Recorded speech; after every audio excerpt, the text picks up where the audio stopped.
C'est là ce qu'il appelle le natal. Et ce natal, je vous en donne une lecture, celle d'un extrait d'ici en deux. Le natal, non, je ne nommerai pas qui, dans les montagnes, se sera en pleine nuit allongé sur la route, appliquant l'oreille contre l'empierrement, pour tenter alors, il y a un siècle et quelques, près de 2 siècles, de percevoir le roulement de la roue du courrier porteur de nouvelles, on ne sait plus lesquelles, attendues. Et son espoir ne s'étant pas matérialisé, comme à côté de soi a pu, se remettant debout, aviser tout d'un coup les étoiles, leur éclat dans sa férocité, tel que jamais encore il ne les avait perçus. Il y a un homme sur la route.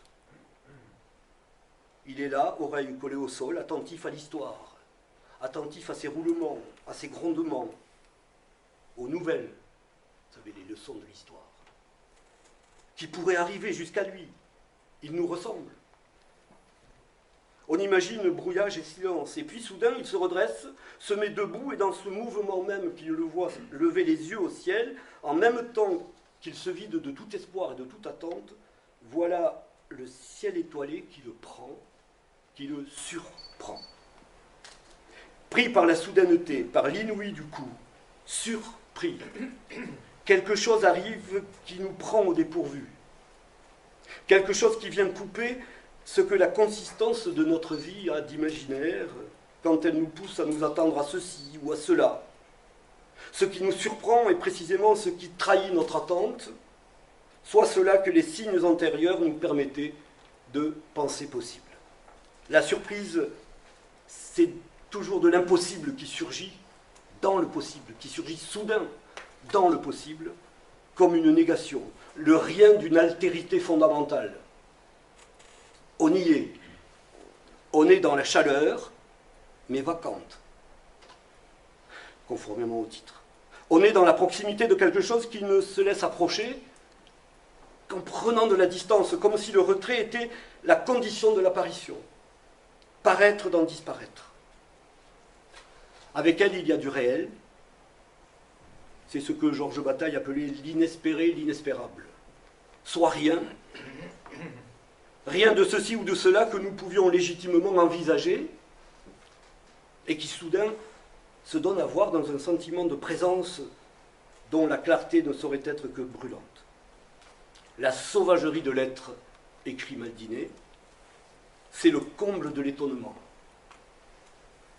À quoi j'ajouterai, mais on pourrait en débattre, que le comble de l'étonnement, c'est la surprise.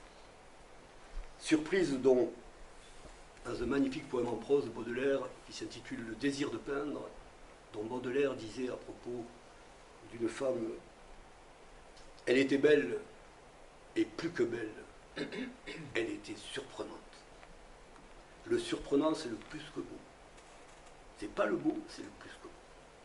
Peut-être le beau nous étonne, mais il faut du plus que beau pour nous surprendre. En tout cas, c'est là que l'on atteint à ce qui est hors de la langue.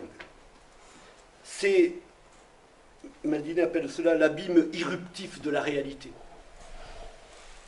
Toutefois, il faut prendre garde parce que il me semble que ce qu'il y a de bouleversant dans la sauvagerie de l'être, ce n'est pas son absurdité, mais au contraire sa signifiance, qui ne fait qu'un avec son ouverture. L'être a fui dans le muet. Tout l'être a fui dans le muet. Je cite Duboucher. « Jamais je n'arriverai à dire ce qui me sépare de ce mur bleu, ce qui fait que le mur est loin et reste clair. » Et bien en même temps, on le voit, il reste là, intensément, devant, intensément présent. Alors est-on dans l'impasse? Probablement dans une aporie fondamentale et fondatrice de cette poésie. J'avais dit, l'aporie est toujours un embarras, mais c'est un embarras de passage. Vous savez, quand vous avez plusieurs routes qui s'ouvrent et qu'on ne sait pas laquelle prendre, mais les routes sont ouvertes. et on est embarrassé, mais c'est un embarras d'ouverture. Comment faire pour que la langue outrepasse, qu'elle soit trouée, qu'elle soit faillie, qu'elle soit blanchie? Comment faire pour que rentre dans ce que tu noteras quelque chose comme le jour, écrit Dubouché. Ce qui se tient devant ce fragment d'altérité, cela que nous rencontrons comme une face qu'on ne franchit pas. Comment la main qui écrit peut-elle, sur la page, garder trace de sa présence? Comment peut-elle éviter la doublure fiction d'une représentation qui correspondrait au mensonge d'une unité reconstruite? Comment garder, c'est de Dubouché, les pierres fraîches? Comment garder les pierres fraîches? La fraîcheur des pierres. Ces pierres sur lesquelles on a buté et qui ont éclairé.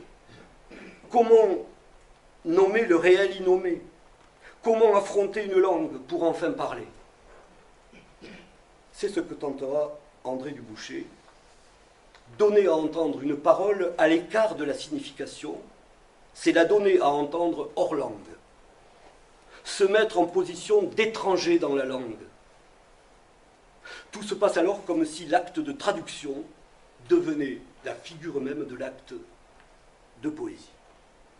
Ouvrir la langue, ouvrir la main, se dégager de l'instrumentalisation de la parole, la tentation de retenir et l'erreur, la faute. Maintenir la distance, parier pour l'éloignement. Je cite Dubouché, « L'application à ce qui se dérobe, une perte en rend compte, un peu mieux que ce qui a été retenu. » Interrompre le texte qui irait trop vite vers du sens, en bloc. Alors le poème mentirait. Ce serait perdre la présence, et ce qu'elle a de toujours renversant. Cela qui nous arrête, nous suffoque. Cette sorte d'effusion avec ce qui nous a été donné. Effusion qui risque toujours de se perdre dès que le langage vient tenter d'articuler du sens. Et qui va nous vouer à l'absence comme on l'a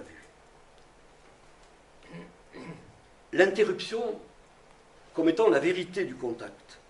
Ce contact qui ne s'établit qu'au moment même où il cesse et qui serait la vérité de l'éphémère. Je ne vous ai pas parlé de l'éphémère, je n'ai pas le temps. L'éphémère, c'est quelque chose d'extraordinaire, c'est, entre autres, c'est une revue. J'ai apporté le numéro 1 avec moi. C'est la revue que publiera Adrien Mag de 66 à 72, 20 numéros. Et disons qu'on y trouve, André Dubouché prendra une part active à cette revue-là, avec Jacques Dupin, avec Gaëtan Picon, avec Yves Bonnefoy, viendra ensuite Paul Celan, puis Michel Léris. Et c'est un moment très important. Ce numéro 1, l'année 1966, c'est un moment très important, c'est, je vais dire deux mots. C'est la mort d'André Breton d'une part, et ensuite, c'est à mon sens le moment où la revue telle qu'elle devient véritablement telle qu'elle. Elle est née en 60, mais en 66, je pense que si on regarde un peu de près, c'est le moment vraiment d'un virage très textualiste, très... voilà. Et donc cette revue, l'éphémère, les poètes de l'éphémère, qui étaient ceux du Mercure de France, si vous voulez, dans la discussion, on pourra revenir là-dessus, mais c'est un moment très important pour l'histoire de la poésie à mon sens, hein, la publication de cette revue. Et André Dubouché prendra là une part très très importante. Yves Bonnefoy, qui a écrit La prière d'insérer, disait qu'il avait proposé, c'est pour ça que je vous en parle maintenant, plutôt que d'appeler l'éphémère, il voulait l'appeler l'intermittent. La revue devait s'appeler l'intermittent. Elle s'appelle l'éphémère. Voilà, donc il s'agit pour André Dubouché de retrouver ce que toute cassure a de productif, ce que toute découpe a comme réserve d'élan, comme ça. La poésie d'André Dubouché s'attache à détruire, mais ses outils sont nuptiaux. Elle ne détruit que ce qui détruit.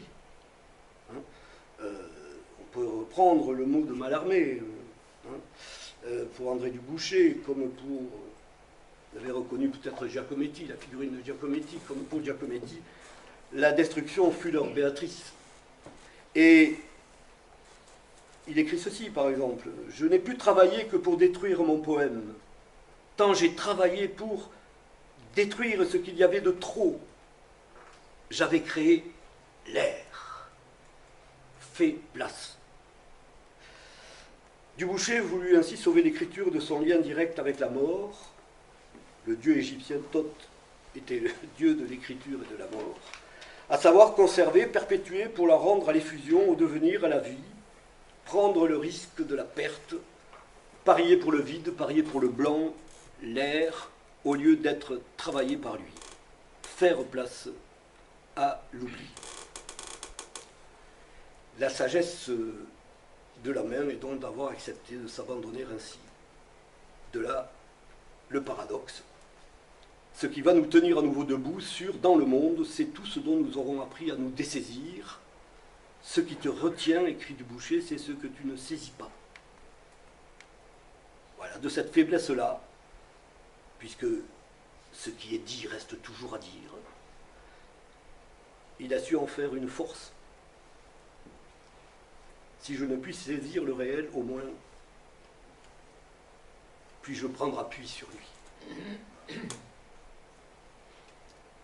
Peut-être a-t-il reçu cela du peintre Bazaine, qui disait qu'il fallait travailler avec ce qu'on n'avait pas, non avec ce qui fait notre force et qui est toujours illusion, mais avec notre faiblesse, qui est notre ouverture au monde.